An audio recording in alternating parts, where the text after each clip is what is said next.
ایک لڑکی کی شادی ہوئی۔ شادی کی پہلی رات دلہا کھانے کا بڑا سا تھال لیے کمرے میں داخل ہوا۔ کھانے سے بڑی اشتہا انگیز خوشبو آ رہی تھی۔ کہنے لگا، آؤ کھانا کھاتے ہیں۔ بیوی بولی، میں نے دیکھا ہے تمہاری والدہ نے بھی کھانا نہیں کھایا، ان کو بھی بلا لو، پھر مل کر کھاتے ہیں۔ شوہر نے کہا، وہ سو گئی ہوں گی، انہیں چھوڑو، ہم دونوں کھاتے ہیں۔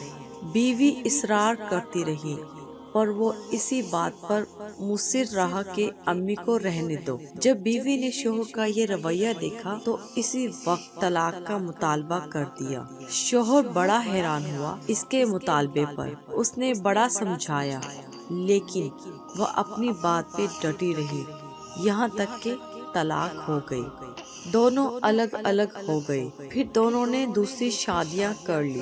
30-35 سال گزر گئے۔ عورت کے بیٹے ہوئے، بہت محبت کرنے والے، ماں کا خیال رکھنے والے، بہت آسودہ حال تھی وہ۔ اس نے ارادہ کیا کہ حج کرنا چاہیے۔ سفر کے دوران اس کے بیٹے اس سے کسی ملکہ کی طرح پیش آ رہے تھے، پاؤں زمین پر لگنے نہ دیتے تھے۔ صحرائی سفر تھا۔ راستے میں ایک آدمی پر نظر پڑی جو بہت بری حالت میں بھوکا پیاسا، بال کھچڑی، کپڑے پرانے۔ اس عورت نے بیٹوں سے کہا، جاؤ دیکھو کون مسافر ہے، اسے اٹھاؤ، ہاتھ منہ دھلا کر کھانا کھلاؤ، پانی پلاؤ۔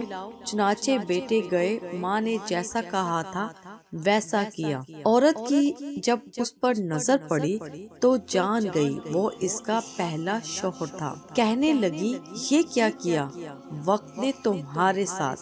بولا، میری اولاد نے میرے ساتھ بھلائی نہیں کی۔ عورت کہنے لگی، کیوں کرتی؟ کیونکہ تم نے والدین کے ساتھ برا سلوک کیا تھا۔ میں اسی دن جان گئی تھی کہ تم ماں باپ کے حقوق ادا نہیں کرتے، اس لیے میں ڈر گئی کہ کل کو میرے ساتھ بھی ایسا ہی ہوگا۔ یہ دیکھو، آج میں کہاں ہوں اور تم کہاں۔